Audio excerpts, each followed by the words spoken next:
Tim sent me a good email with a few comments and questions on it. And one, remember my illustration about heresy, where there's a central core of what are the essential doctrines of Christianity, and then a core around that of things that are important but perhaps not essential, and then some minor preferences around that. And he was kind of asking me the question, can you have bad doctrine and yet still be a Christian? And I think the answer is yes, to a certain extent. And I realized when I used that illustration, I was actually thinking probably more of an organization than an individual. And so an individual could belong to an organization that might claim to be Christian and yet has so abandoned the main doctrines of Christianity that you would be hard-pressed to call it a Christian organization anymore. And so an individual could belong to that organization and they themselves have a relationship with Jesus, and yet the organization has long ago abandoned Orthodox theology. So that's all I'll say about that for now. So last week we talked about some books that did not make it into the New Testament. And so we talked about who wrote the book, when was it written, what does it say, and why was it rejected. And we got through books that talk about the infancy of Jesus or the childhood of Jesus, a lot of fictional stuff there. Books that are similar to the Gospels, we have Matthew, Mark, Luke, and John that made it into the New Testament, and there's a multitude of books that did not. And then we just got into one book that's sort of like the book of Acts, tells, in that case, a true story. So we're going to carry on from there tonight and see how far we get. So tonight we're hopefully going to talk about books that are similar to the book of Acts one way or another. Books that are like epistles or letters, books that are somewhat like the book of Revelation, and then hopefully we have time to talk about some books that actually for several hundred years were actually a part of the New Testament, but eventually were not. Any questions, comments before we begin? So first I'm going to talk about a book called The Acts of Thomas. The reference is to the Apostle Thomas, sometimes called Doubting Thomas. And so the main reason this book didn't make it in is it wasn't written by Thomas. It was written in the 3rd century. Today we have manuscripts in Syriac and in Greek. And like a lot of these other books we're going to talk about tonight, they attempt to not only instruct us or give us information, but also entertain us. And so sometimes when they attempt to entertain, they move from truth into fiction is the problem. And so these books, I guess you could say they could fall into 3 categories. They could be totally true, they could be totally fictional, or they could be a combination of the two. The books that made it into the New Testament were true. These ones tend to be a mixture, and so this Acts of Thomas, there are some truthful elements in it, in that there's oral tradition and so on. So let me just talk more about it. This book says that Thomas traveled to India and preached the gospel there, and he was martyred in India. There's a Christian named Bar Daisen who lived from AD 154 to 223 who reported that there were Christians in northern India at that time. So this was, we'll say, around the year 200. There were Christians in northern India who said that the Apostle Thomas had been there and evangelized that area years before. So that was an oral tradition. I read a book by Ravi Zachariah, who I greatly respect, and he has referred to this tradition, and he believes that it is true.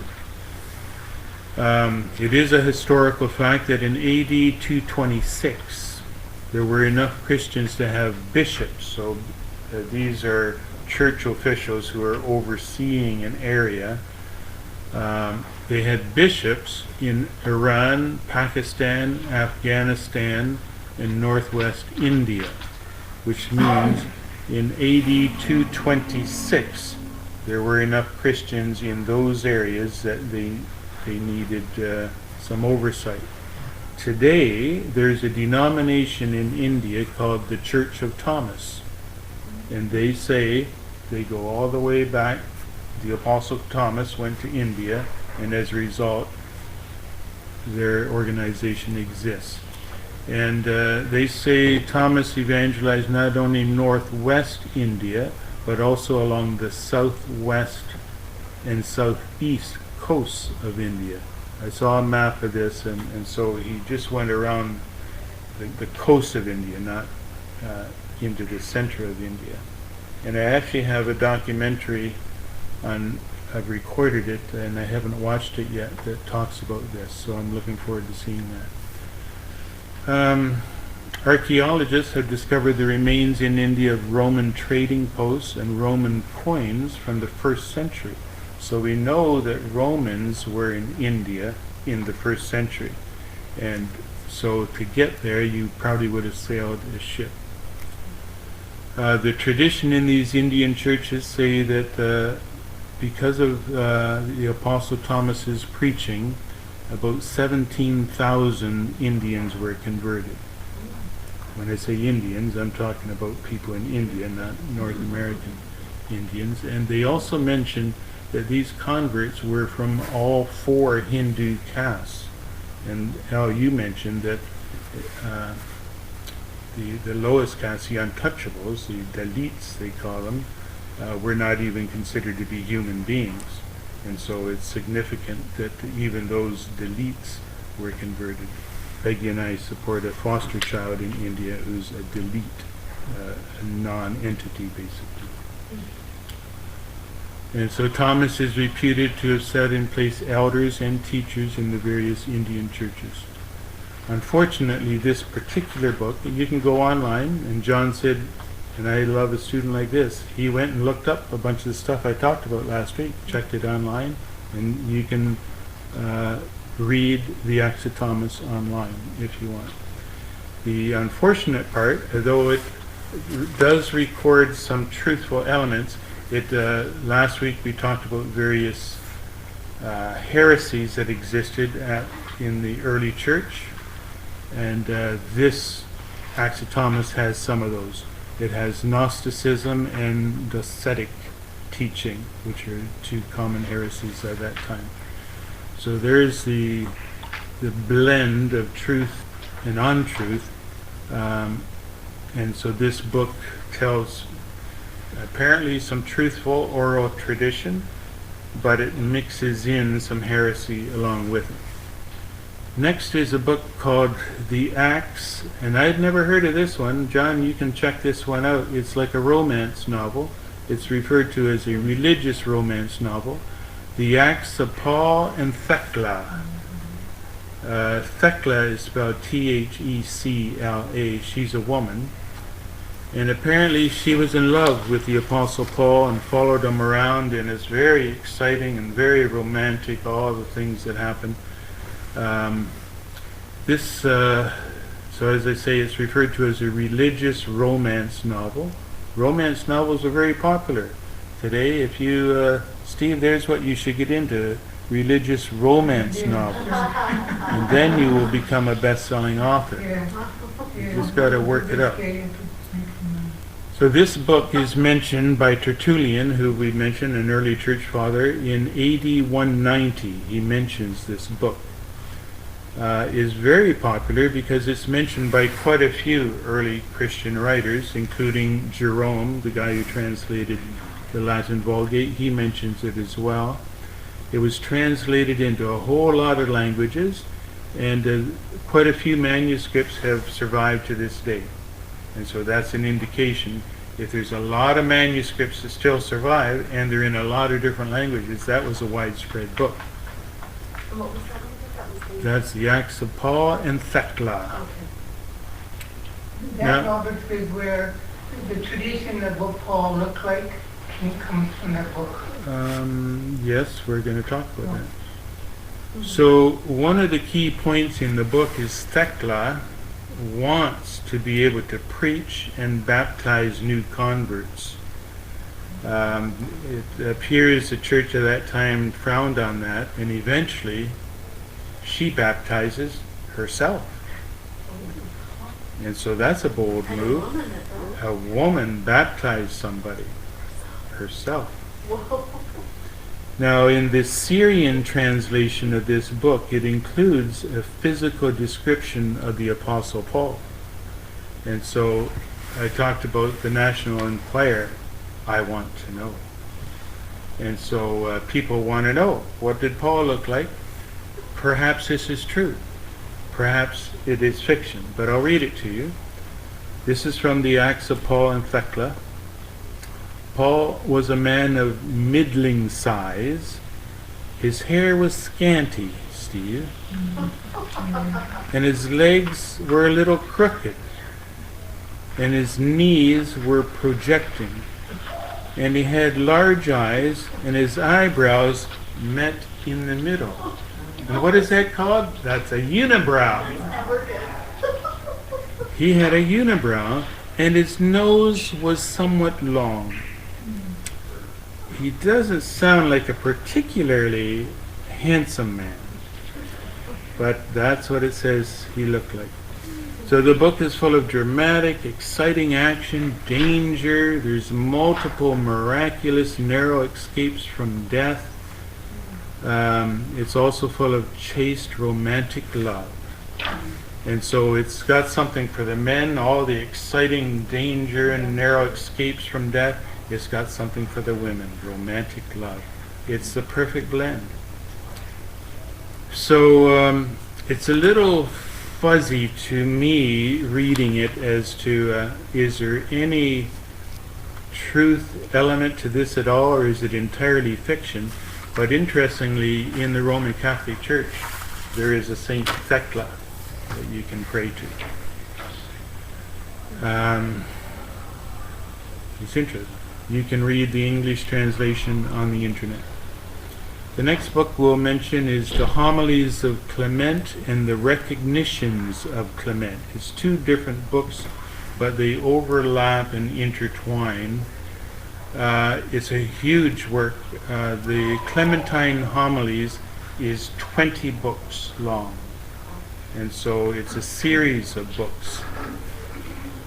It exists in Greek manuscripts. We have them today.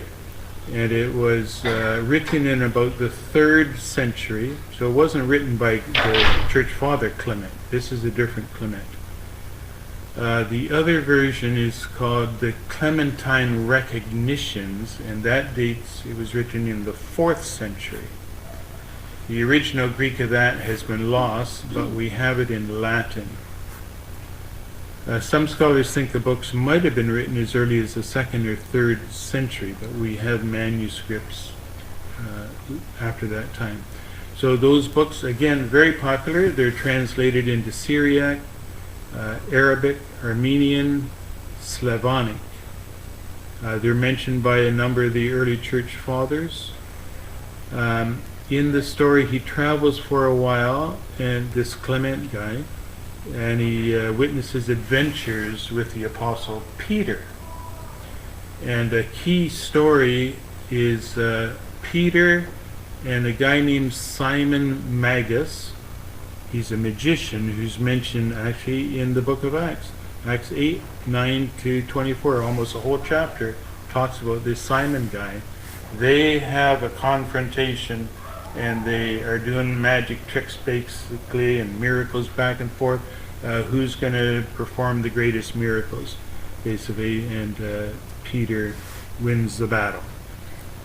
And so it's, I've written here, it's a lengthy, convoluted story, and again, it's basically a religious romance novel full of adventures and also trying to teach some moral lessons.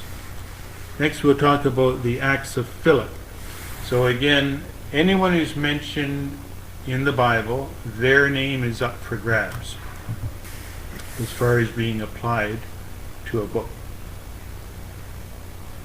Philip's mentioned in the book of Acts. Now we have the Acts of Philip. It was written somewhere between 350 and 400, so approximately 250 years to 300 years or more after Philip died, of course. So obviously Philip didn't write it.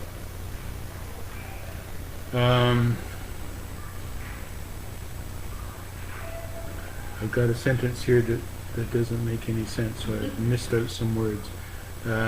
It looks like it was discovered in 1974. The manuscript was discovered, and the manuscript dates to the 14th century, but it says in the manuscript it was copied from a manuscript from the 4th century, and it claims to record various miracles performed by Philip. And so this is a common trend in these books. There's some extravagant sort of miracles and things that happen. And so, for example, when Philip travels around preaching the gospel, this is what you need. He has a talking leopard and a talking goat who travel with him, and they preach the gospel. So that's going to make you sit up and listen. And Steve, that's what you need. A talking leopard or a talking goat, then people would pay some attention to it. And so talking animals are quite common in these various books I'm talking about right now. And so it's fictional then? Yes. Did I that would, ever really... not that I'm aware of. Yeah. And so there's a major role in this book by Philip's sister, who's named Miriam, or Mary. She's part of an apostolic team traveling with Philip and Bartholomew. She preaches and she baptizes women who are converted. And the book describes a community of Christians that practice, and so the book is emphasizing this vegetarianism and celibacy. And in this group, the women wore men's clothing and held positions of authority comparable to men. They acted as priests and deacons.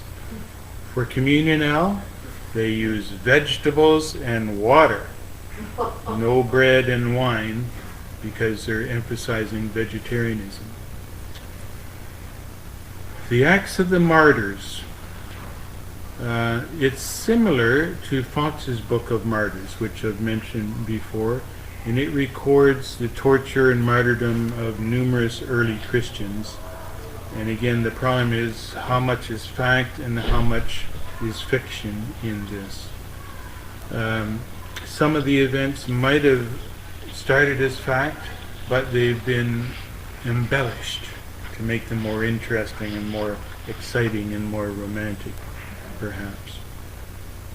And I've got a note here, the stories can be tied to the rise of, scholars would call it the cult of saints, where certain individuals are so exalted that you can pray to them.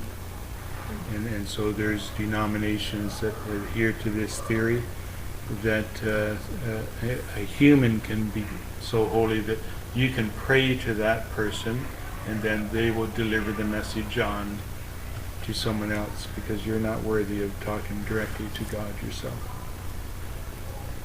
And again, this is an example where the author puts into the mouth of someone else their own doctrines or theories or pet doctrines. And so if I was to write a book about Steve Sweetman, I can make Steve Sweetman say anything I want. And so that's the danger, as I mentioned last week, in the Gospels. If I have a pet doctrine, let's say it's vegetarianism, and I can write a gospel about Jesus, suddenly Jesus is a vegetarian and he's preaching vegetarianism. Put anything I want into his mouth, and so that happened, and it still happens today. And so that's the danger we have to be aware of, that when you write a novel, and I mentioned last week The Shack or A Jesus Calling, not that there's necessarily anything wrong with those books, but they're doing exactly what writers that we talked about last week did. They're writing and putting into the mouth of Jesus their own words. They might be good words, or maybe not. Robert, Yeah. you mentioned The Shack. Is Yeah. it true that that's what you call it, it's a heresy? I've read it. I would not say that. Or parts of it? Well, it's controversial. Let's put it that I way. knew that. Yeah, controversial. I've read the book, and I actually read a book about the book, and a lot of people have found a lot of good in that book. So that's So I heard probably mention, I just heard that it was controversial. And yeah. Another pastor in his daughter-in-law say that it was a heresy. Well, some And people that would be don't offended at understand certain things or ideas. Yeah, but yeah, I don't want to say too much about it. So Robert, with Yeah. any of these books, isn't it the case that the reader needs to have their wits about them for what is scripturally true Yeah. and take the book for what it is? Yes, it's a novel. Yeah. Yeah, it's not God speaking directly to you. It's somebody's idea, and if that gets through to a person, that's great. So let's move on. The martyrdom of Polycarp. Polycarp sounds like a weird name, and this is based on a historic event. Polycarp, he was the bishop of Smyrna in current-day Turkey, and this was around AD 155 to 160, but possibly from AD 170 to 180. The dates are a little confusing. We have 7 Greek manuscripts of this book, and they're dating from the 10th to the 13th century. We have it in Latin, and we have it in Slavonic. Eusebius, who wrote a book on church history in around AD 324, he mentions Polycarp. And he was killed for his faith. He was an old man when he was martyred. He was burned at the stake, and he was 86 years old. You'd think when a guy is 86, Al, they would leave him alone. But no. So that's interesting. And the book basically describing his life and how he was killed was written around AD 150, so fairly early. And so there's one, it's at least got a core of truth to it. Now it goes on, and the book claims to present, oh, I think I'm on to another one here. Yeah. I missed putting a space in there. Now I'm talking about the Acts of Andrew. I'm sorry. The Acts of Andrew was written around AD 150. And the book claims to present the travels, extravagant miracles, and martyrdom of the Apostle Andrew. It claims that Andrew was crucified, and it took him 3 days to die on the cross. It seems like a long time. And while he's hanging on the cross dying for 3 days, he's preaching for 3 days. The church historian Eusebius dismissed the book as, quote, heretical and absurd. And interestingly, some of the stories that are told, one scholar made the observation that it's very similar, parallel is basically a Christian version of Homer's Odyssey, which you're probably familiar with now. So that's kind of interesting. The Acts of Peter, I'm going to move on here. The Acts of Thaddeus, the Acts of Paul, the Ascent of James, the Acts of John, the Acts of Pilate is an interesting one. I mentioned last week, Christians looking back seem to have a tremendous desire that Pontius Pilate became a Christian, and so somebody wrote a book about it. There's a document that claims to be written by Pontius Pilate in a report to the Roman Emperor Tiberius describing Jesus and so on. And it's unlikely that it is true, but that's out there. Another one called the Acts of Peter and Paul, the Acts of Peter and the 12, the Acts of Barnabas. These are all books. You can look them up on the internet and read them. The Acts of Peter and Andrew, the Apostolic History of Abdias. He was a bishop in Babylon. So now I'm going to move on to books that are similar in style to the epistles. So, yes? Robert, would these books you're just mentioning, would they be written in 150 AD to Well, some of around them, that time, or? some weren't even written till the 3rd or 4th century, so hundreds of years after these people lived. And so some were written early enough that they might be based on true oral tradition, and others were written several hundred years later. So if I wanted to write a book about the Acts of Michelle, if I waited 400 years from now, I could have her doing anything I wanted in the book. And so make it quite elaborate and exciting and romantic and so on, and who's going to know? You should do that. Yeah. So there's a certain advantage to waiting several hundred years before you write the book. So if they were written later, like you say, would they be the same? Would they be the acts? Would they be as we know them today? These are all available today on the internet. They still exist in manuscript. So these So are it's books. not what we know as the Bible. Oh no. So these are books that None of them. that may have been considered to go into the New Testament. Is the point that we had the Book of Acts? Why don't we have the Acts of Paul and the Acts of Peter and the Acts of all these various people? So people are writing books, inspirational books, religious romance novels, and so on, claiming to be telling true stories, and some of them may have elements of truth in them, Yeah. but it's largely fictional. Yeah. Okay. And so when you know certain clues like Philip traveled with a talking leopard and a talking goat Yeah. that preached the gospel, probably fictional. Yes? That's still in my head.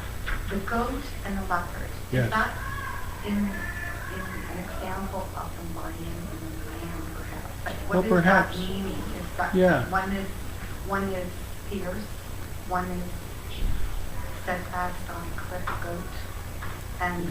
like what's this? So these things are It's all symbolic. to be interpreted by the reader. Like, Well, readers would eat this up.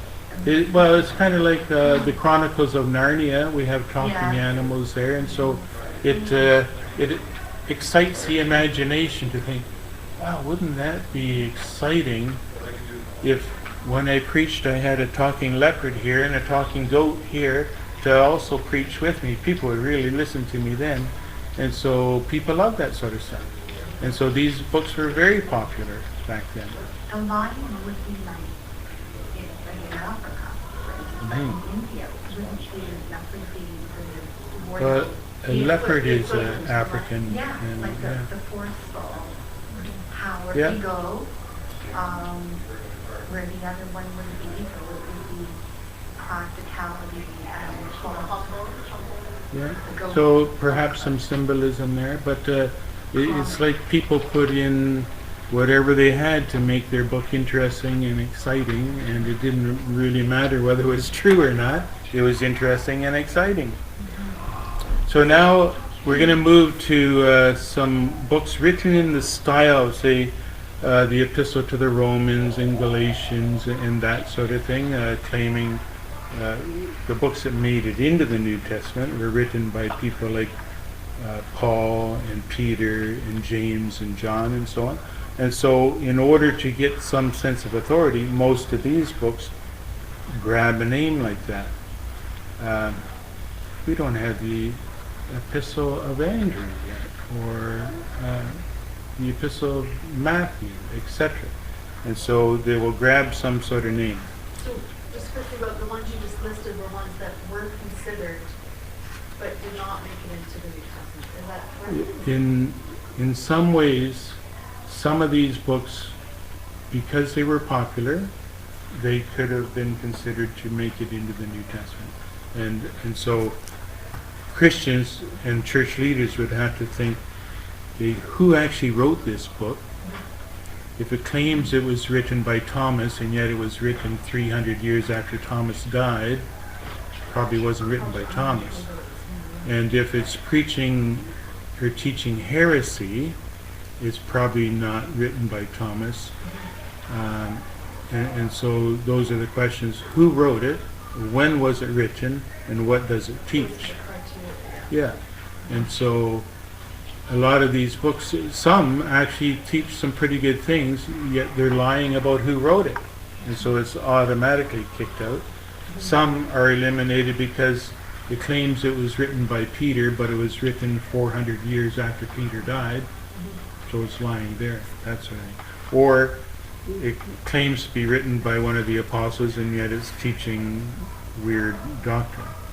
So yeah, like the book that was written 3 years after, let's say a passing away of an individual would be more considered than someone who wrote a book about that, what they said, 100 years later. Exactly. Yeah. The one closer to that person's existence would be probably more accurate. Exactly. So that's actually a principle of textual criticism that we're going to come up to eventually here.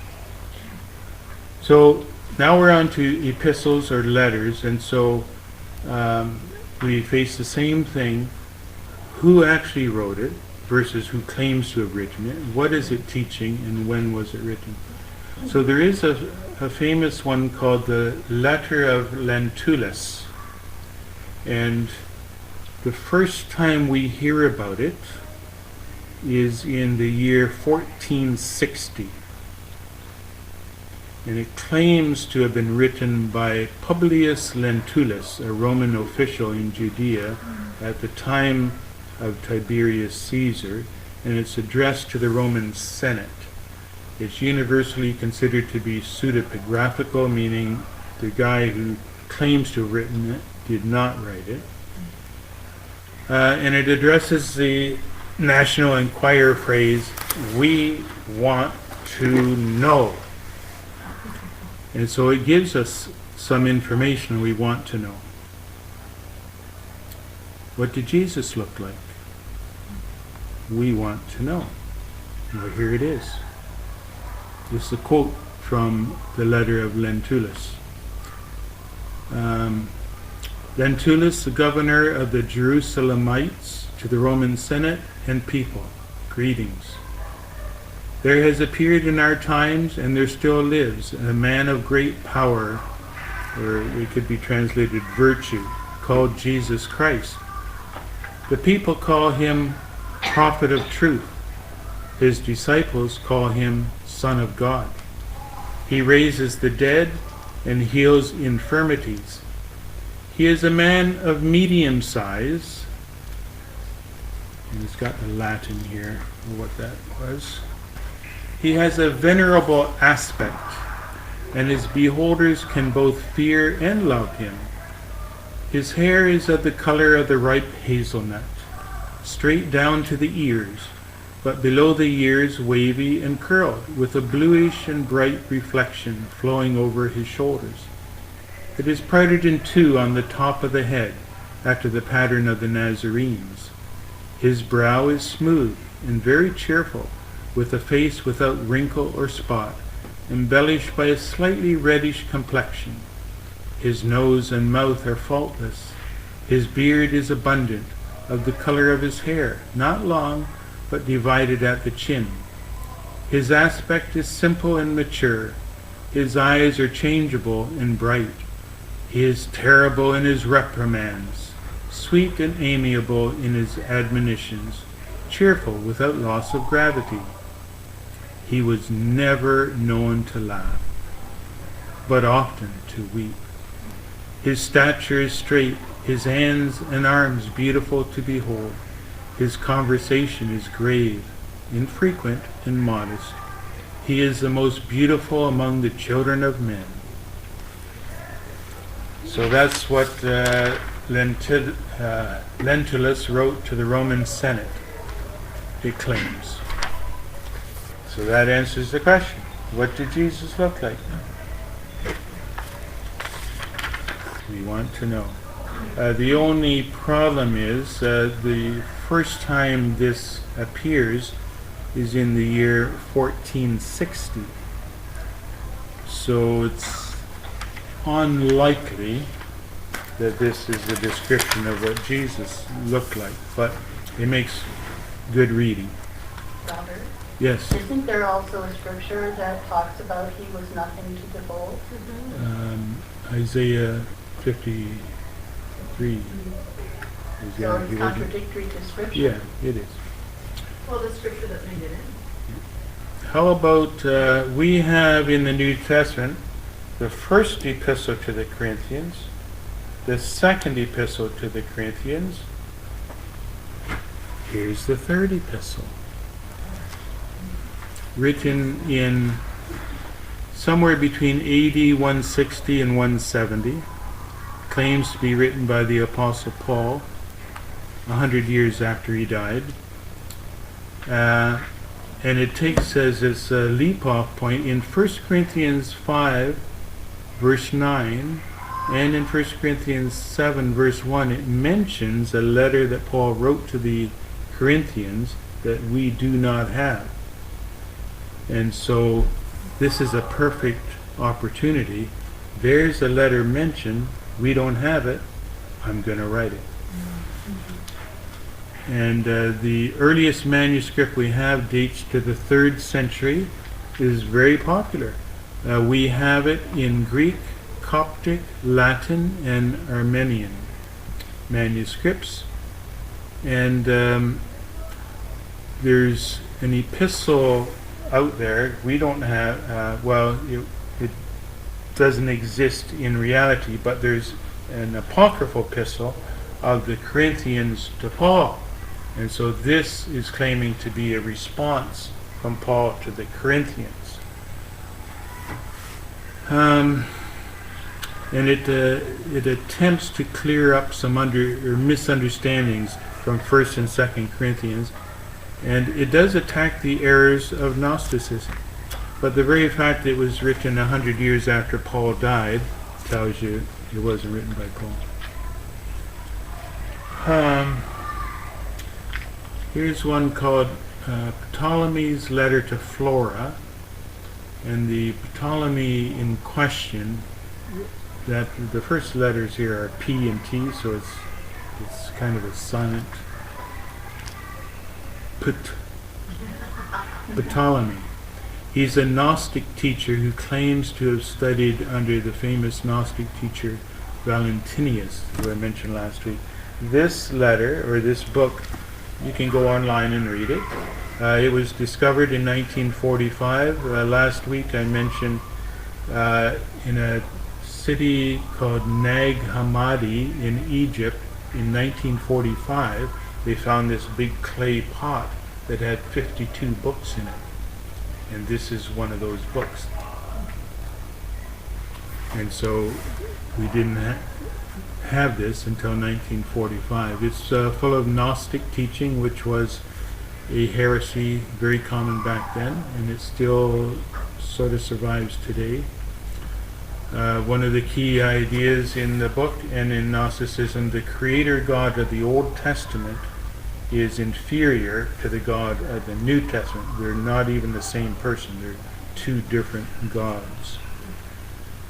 It's not a real letter from a real Ptolemy to a real Flora. It's just used as a vehicle for teaching Gnosticism. The church father Irenaeus, who lived from AD 140 to 202, condemns this book as heresy. So he was familiar with it in his time.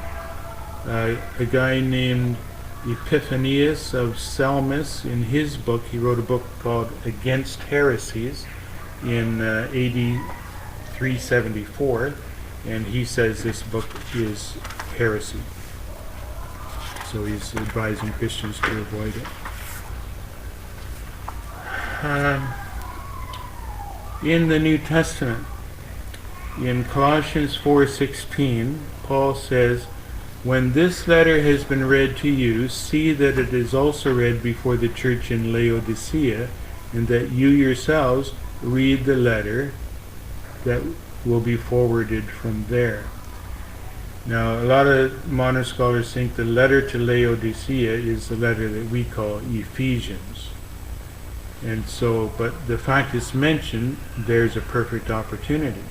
We don't have a letter that's called the letter or the epistle to the Laodiceans. I'm going to write one. And so somebody did.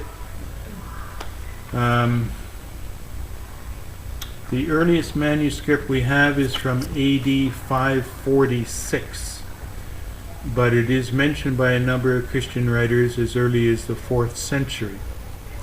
So about 300 years after Paul lived, somebody wrote the letter to the Laodiceans. Jerome did not include it in the Latin Vulgate in 405, but later on it was included in the Latin Vulgate. Between the 6th to the 12th century, it starts showing up in copies of the Bible. So that's interesting. So here's some other ones that I won't go into detail on. You can go online and look up some of these books if it's of interest to you.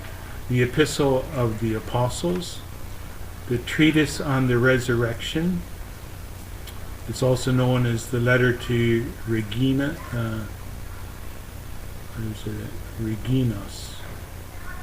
That's written fairly early in the early 2nd century. And that was also discovered in that clay pot in 1945. This is a pure Gnostic one. The Hypostatus of the Archons, also known as the Reality of the Rulers. It's a Gnostic book found in that clay pot. The Hymn of the Pearl, also found in that clay pot. And interestingly, Mormons like this book, the Hymn of the Pearl. And it contains a fanciful allegorical story to teach Gnosticism. The Sophia, or that is a Greek word that means wisdom, the Sophia of Jesus Christ, also found in that clay pot. The Epistle of Titus, so this is not the Epistle to Titus, which we have in our New Testament. This claims to be an epistle written by Titus. We have only one manuscript of it from the 8th century, and it's in Latin. And it was discovered in 1896. Here's a Gnostic book called The First Thought in Three Forms. It's a very philosophical book, teaches Gnosticism. It was discovered in that clay pot in 1945. And again, Gnosticism is a very complicated thing. It was the number one heresy in the early church and became very strong into the 2nd century, 3rd century, 4th century. Is a philosophical thing that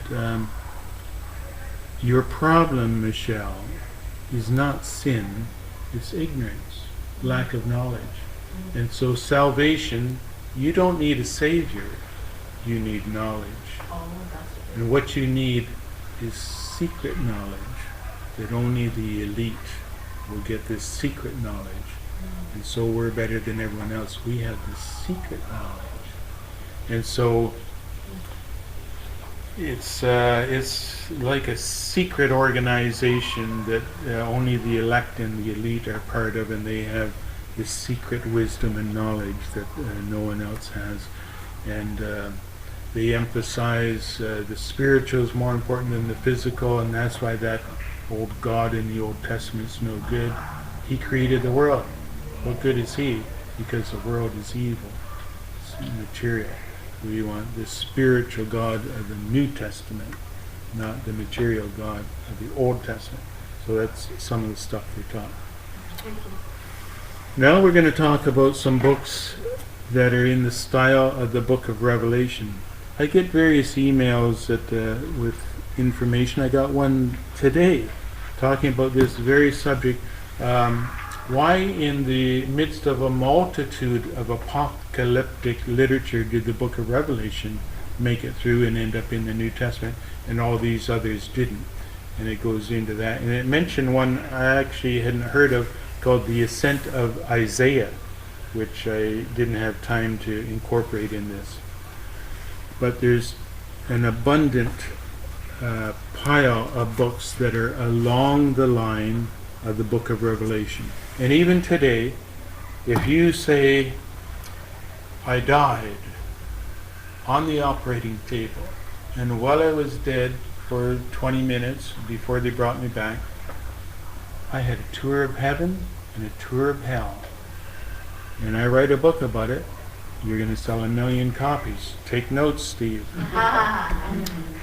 The same thing worked back then. These books were very popular, and they would give you someone's vision, someone's dream, someone's fiction of their journey to hell or their journey to heaven and what they saw and so on. And people just love it. These books are extremely popular, and so early Christians had to decide out of all these options what makes it into the New Testament and what doesn't. So here's the Apocalypse of Peter. That's a good name. We have the Apocalypse of John in the New Testament. Peter's more important than John, so why isn't this one in there? It was written in the 2nd century, so we'll say 100 years after Peter died. It was discovered in 1886. It was known about prior to that because it was frequently mentioned and quoted by various church fathers, but we didn't have a manuscript of it until 1886. And then another version in Ethiopic, the language they would speak in Ethiopia, was discovered in 1910, and since then lots of manuscripts of this book have been discovered. Since then 100 or more than 100 manuscripts in Arabic have been discovered, and it's huge. It's 800 pages long. That's a big fat book. It'd be fatter than this. So the book of Revelation is, I don't know how many pages long. Let's say it's 50 pages long. This one's 800 pages long. So Peter, in the book, he has a vision of both heaven and hell. He gets a tour of heaven and hell. And so the book goes into elaborate detail. People just eat this up. They love this. And so in his tour of hell, and the interesting thing, and he goes to heaven as well. And so I hadn't thought about this, but it's ingenious. Different virtues in heaven, there's different areas and different pleasures or rewards for different virtues. And in hell, the same thing for different sins. There's different customized punishments. it's a great idea. It's not in the Bible anywhere, but and so in heaven, and this is well, there could be a word for it. In heaven, people have pure milky white skin. Everyone in heaven has white skin. They have curly hair, and they're all beautiful. I'm in trouble. No, we have hope then when we go there.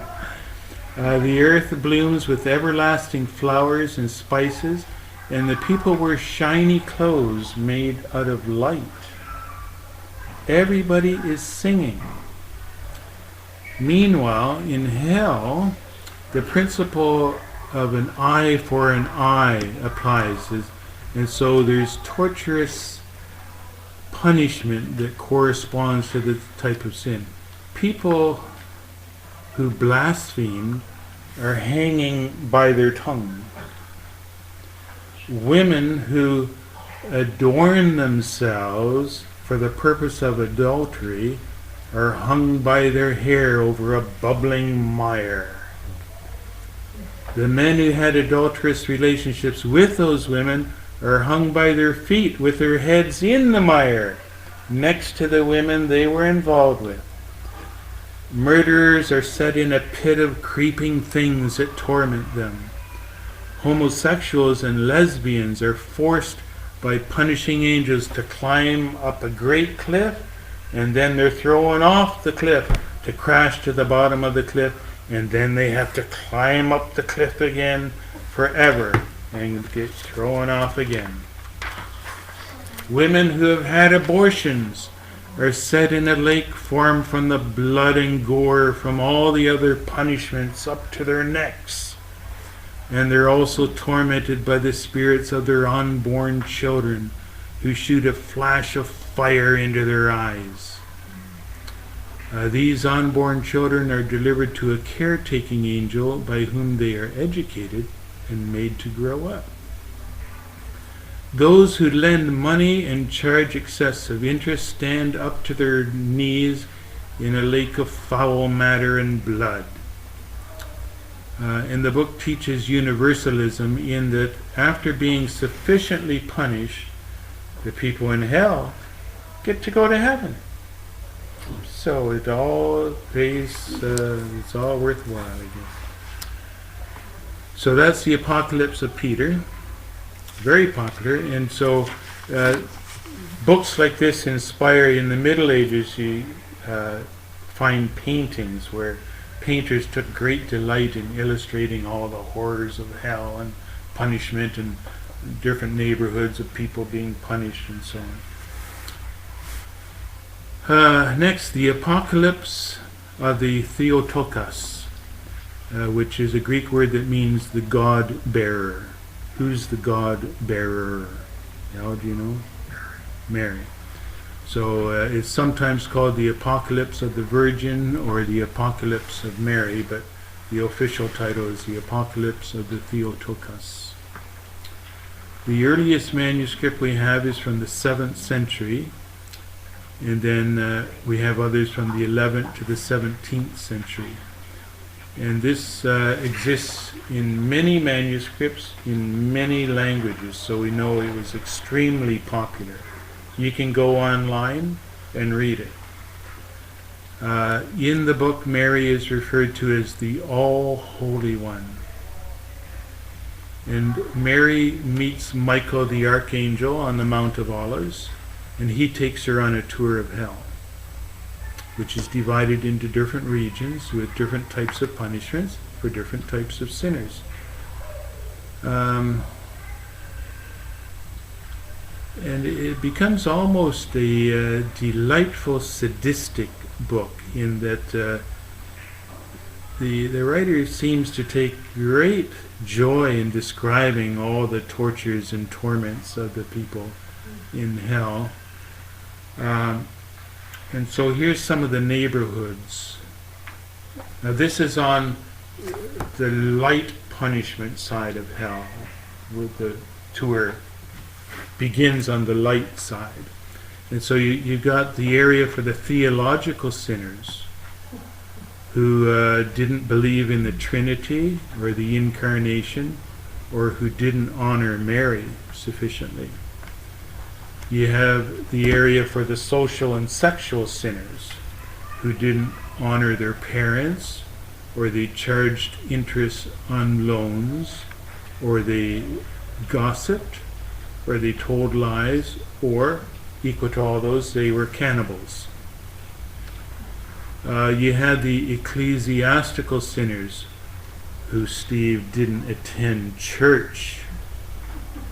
And they didn't stand up in the presence of a priest, or who were blasphemers. You had the clergy sinners. And so these were ministers who didn't practice what they preached, or they were unworthy church officials, widows of priests who got remarried are in this section, and people who embezzled money from the church are in that section. And then we move over to it's referred to as the great punishment side of hell. This is where the Jews are, because the Jews crucified Jesus, and also murderers, sorcerers, those guilty of incest and infanticide or abortion are over on the great punishment side. And Michael also shows Mary the lake of fire, where Christian backsliders go. Mary pleads with God to give them a break.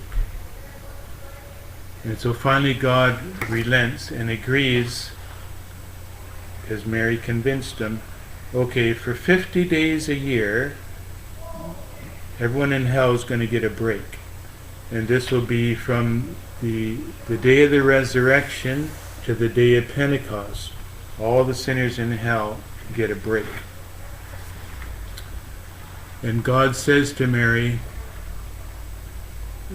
listen, Holy of Holies, all holy Virgin, if anyone calls upon your name, I will not forsake him, either in heaven or on earth. And so we already have quite an exaltation of Mary happening. And this is an aside, but I was struck when I read the Quran that Muhammad says the Christians are wrong about the Trinity when they talk about God the Father, God the Mother, and God the Son. And so Muhammad had obviously heard some Roman Catholics, because he got the idea there's God the Father, God the Mother, whose name is Mary, and God the Son. And so that's interesting. Robert, Yes. when did the Catholic Church decide to exonerate Mary? To exalt Mary? Yes. Well, it's fairly early, because the Quran was written in the early 600s, so by then it's already happening. And in this book, did I say when it was written? And so, let me just look back here. Well, we have a manuscript from the 7th century, which would be in the 600s. It might have been written before that, but we're not sure when it was written.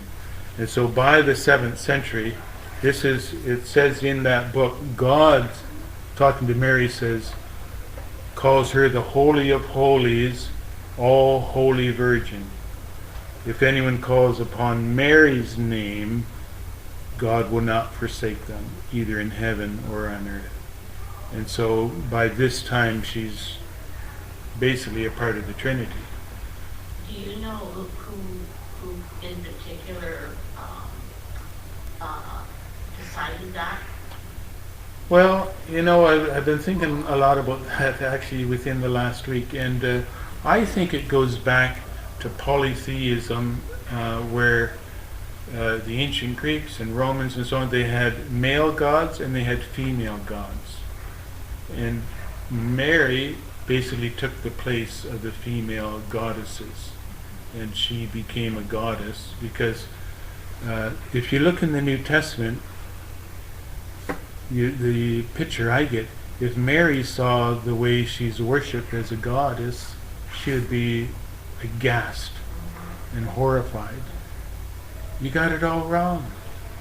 But I was in a church of a certain denomination a year ago at Christmas time, and they had a 2-page paper there advertising an important event happening on New Year's Day, encouraging all the people of that denomination to go and rededicate their lives to Mary and to worship Mary on that day and exalt her and so on.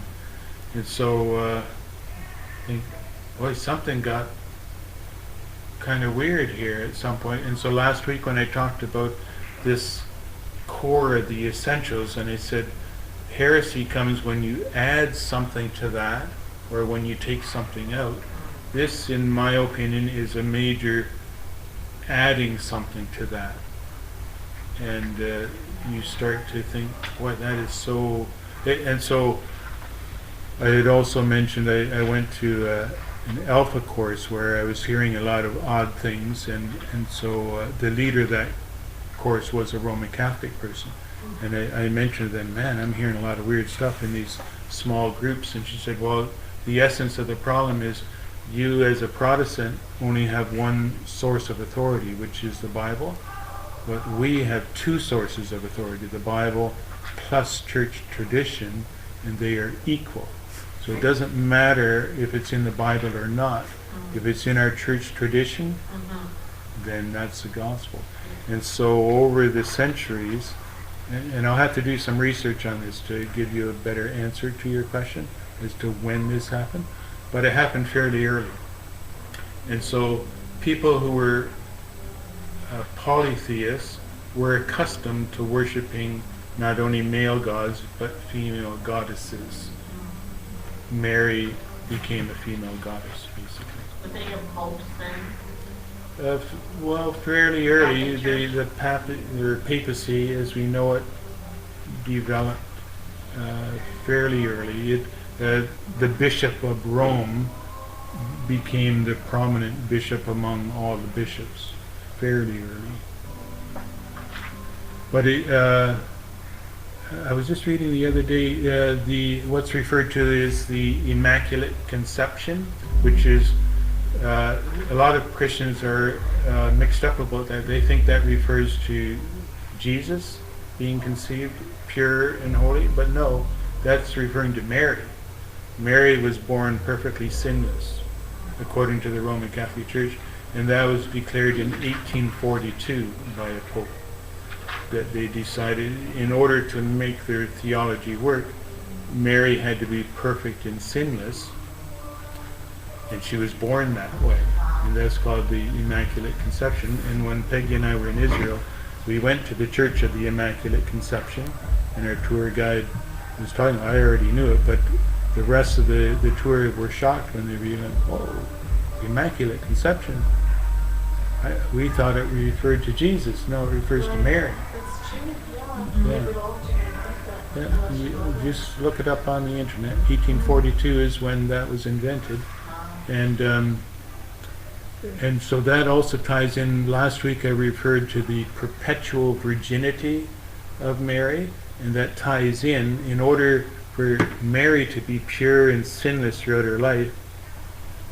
The theory is she had to remain a virgin, and so that's where your theology dictates how you interpret Scripture. So in the Gospels, when they come to Jesus and say, hey, your brothers and sisters are outside there, they want to talk to you, they can't be his brothers and sisters, because that would mean Mary didn't stay a virgin the rest of her life. Exactly. And so you got to start twisting all these things to make the Scripture conform to your theology.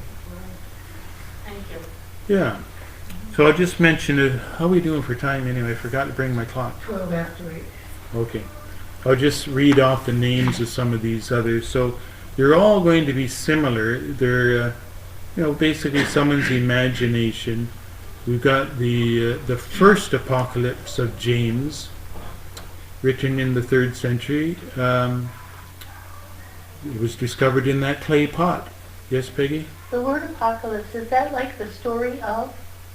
Well, it refers to end time, like a big climatic event that's going to That's what I happen in the thought. end times. A vision of the end times, basically.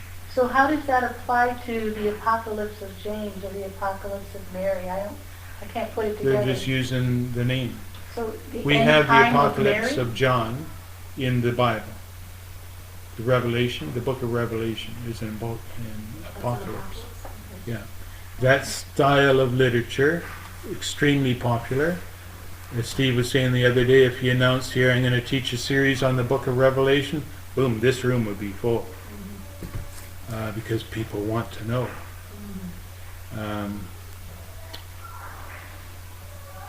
Someone gave me 4 boxes of books that they had read and wanted to get rid of, and most of the 4 boxes of books were all about end time stuff. People are utterly fascinated with end time things, wanting to know. I want to know. And so these books, you just grab somebody's name and it gives it an air of authority. And so we've got the first apocalypse of James found in that clay pot. And then the first Greek manuscript was discovered in 2017. Just last year, someone discovered the first Greek manuscript because the ones in that jar were written in Coptic. We've got the Apocryphon, or that word means secret book of John. We've got the Coptic Apocalypse of Paul, written in Coptic, in the Egyptian language. We've got a Coptic Apocalypse of Peter.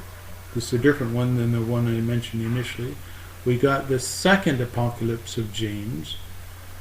We've got a book, it's apocalyptic, but the title is On the Origin of the World. We've got the Greek Apocalypse of Paul, a different book than the Coptic one. A guy named R.K. Harrison, in a book I've got called The Origin of the Bible, he sums up all this stuff. Says, at their best, all these apocryphal books I've mentioned, at their best, it's a series of debased traditions about Jesus and the teachings of early Christianity. At their worst, this is a quote from him, they're entirely devoid of historical value and at times totally alien to New Testament spirituality. And so I think that's a good summary. Yeah. He was one of my professors. Oh, was he? Excellent. Yeah. What did you say at best? So at their best, all these books I've been describing, at their best, they're a series of debased traditions, which we could call oral traditions, about Jesus and the teachings of early Christianity. And so some of them have an element of truth, but then it's been embellished and fictionalized to the point, I don't know what's true in this anymore. But then at their worst, they're just utterly fiction, and he refers to them as devoid of historical value and alien to New Testament spirituality. But it is fascinating that these books were, in some cases, very popular, especially the ones, the Tour of Hell, Tour of Heaven, books like that, still extremely popular. If you go to a Christian bookstore, you will find a book like that written by some modern author. I died on the operating table, I got a tour of hell, and here's what I saw. And then I came back to life. You're going to sell 1 million copies of that book. So next week, we will talk about some other books that for 200 or 300 years were a part of the New Testament, but eventually were not included. And so these are books, I have read them, and in general, they are orthodox books. They teach the truth. And so the Didache, for example, written somewhere between AD 65 and 80, very early, and it has some very good information in it, historical data on how Christians were living then, how they practiced baptism, how they did communion, how they judged prophecy, things like that, church organization. The first epistle of Clement, written in AD 95. A book called The Shepherd of Hermas was very popular. And so when we find early manuscripts of the New Testament, say from the 300s or something, these books are frequently included as a part. They thought they were a part of the New Testament, but eventually they were not included. So some of these are worthwhile reading. So that's all I'm going to say about that. So next week, my intention is, I'm going to talk about some of those, and I'm going to start moving into how manuscripts were written, what materials were used, what kind of pen they used, what kind of ink they used, how the whole process worked. Moving into how do we know the New Testament is reliable? Huge question. And then eventually moving into dealing with variants. So this is the Greek New Testament. The New Testament was written in Greek. If I pass this around, you'll see there's the text. At the bottom of every page, there's a whole bunch of little notes here. It's referred to as the critical apparatus.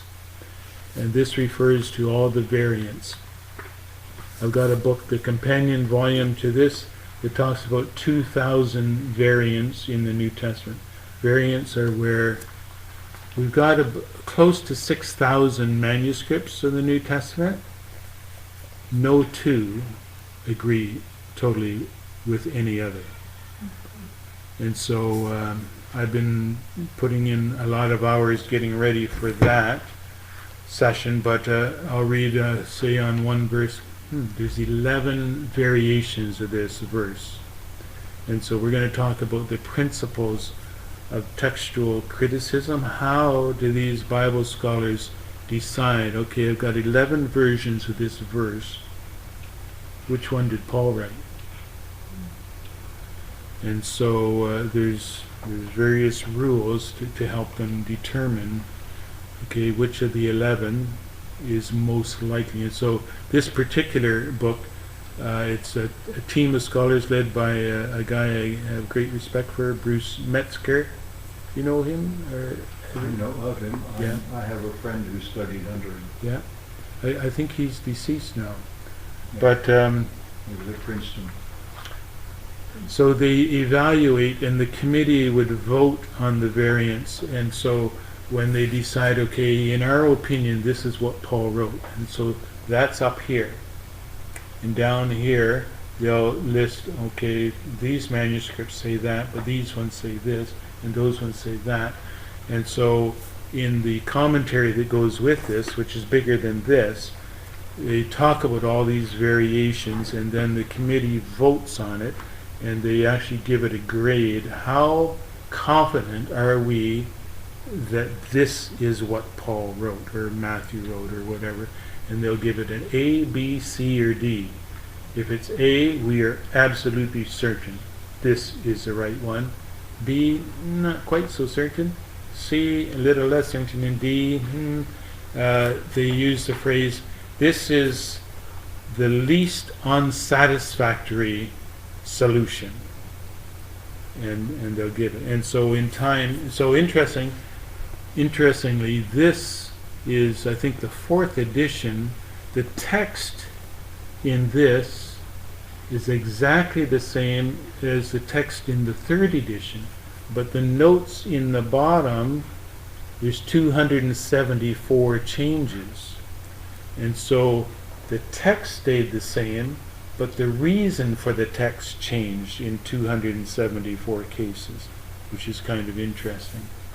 So that's what we'll get into, and so I'm sorting through hundreds and hundreds of these, trying to pick out ones that I hope will be of interest to you.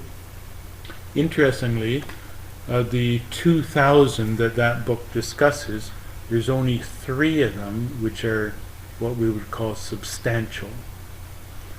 And so we'll spend a bit of time. One of those is the ending for the Gospel of Mark. We have at least 5 endings for the Gospel of Mark.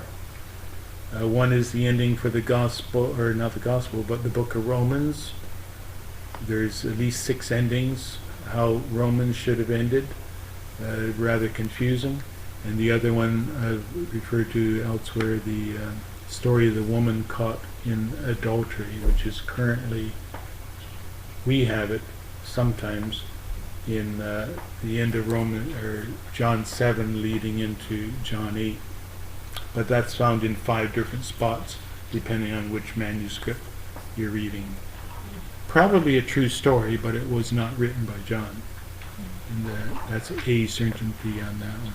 So those are the 3 substantial things. Then there's some moderate ones we'll talk about where it's not a group of verses, it's just one verse maybe. And then there's many, many minor ones where it's just a word or two, or, which can be significant, but a fairly minor thing. Questions or comments?